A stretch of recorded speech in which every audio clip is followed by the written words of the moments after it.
Oh, they can expect a wonderful time, a really good time with 4 guys that have played numerous roles in and around the West End, and obviously on TV and everything like that, coming together to make a wonderful sound of some of the best musical theatre songs ever written, as well as some other musical treats thrown in there for good measure. I'm not traditionally a musical theatre artist. I like to sing pop and rock, and that's what you can expect from me personally at Dublin, Watford, Edinburgh. Edinburgh. We're not coming to Edinburgh. Yeah, China was great. China was it was a strange experience. Obviously, it's very different to touring around the UK or doing a show in London. It was a real eye-opener to all of us at how the industry works around the world. And China is probably the polar opposite of anything I've ever come against. The street food is fantastic. There's music playing. Well, my dad always sang while I was younger, so I was brought up with all his idols, which were kind of Freddie Mercury, Rod Stewart, Paul Rogers from Free, Bad Company, Michael Jackson, and so I kind of got brought up into the rock scene, and there's not really an avenue for rock singers to make it into the music scene anymore. But musical theatre is turning, whether you like it or not, into a bit of a jukebox musical area, and that's fitting me really well, considering I love the rock and pop music of eras that are making and selling shows at the moment. So that is why I got into it. It will be forever.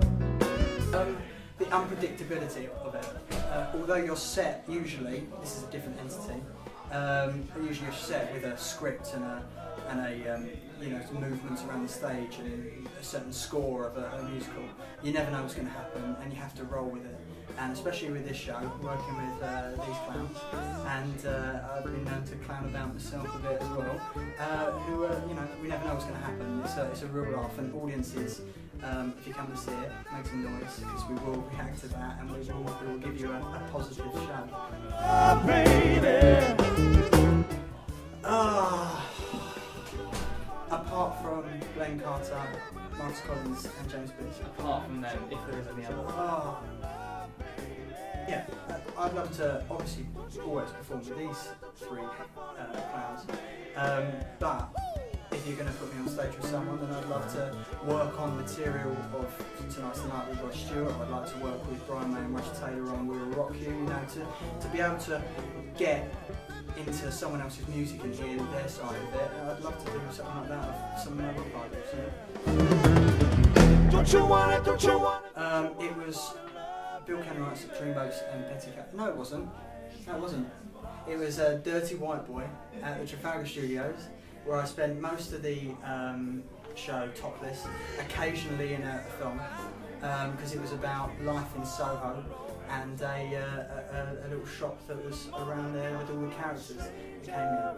It was a lovely little show. Yeah, really, really nice. But then I went into Dreamboats and Petticoats, and I guess that what you could say was a proper West End debut, and it sold out with some really great people, and it's songs that everybody knows and loves. If I wasn't in this industry, then I would probably do something artistic. I love drawing, and I love music anyway, but something artistic. I can't really sit behind a desk or anything like that. I need to be active, and I need to be creating something. So anything creative.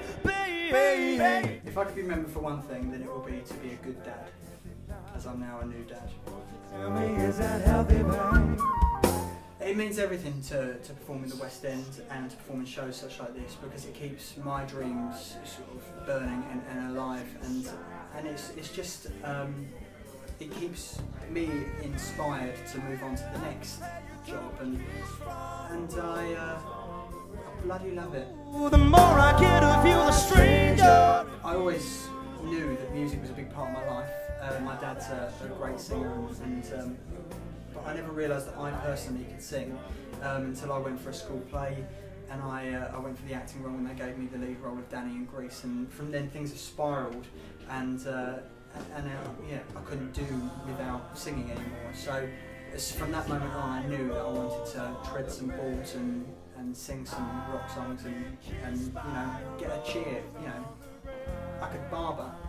No one claps me for the cutting their hair. Rose on the grave. Probably, I don't know, I can't pick one song, but there's so many songs that have influenced my style and the tone of my voice. I guess anything by Queen, Rod Stewart, Michael Jackson and Bad Company, really. Refuse.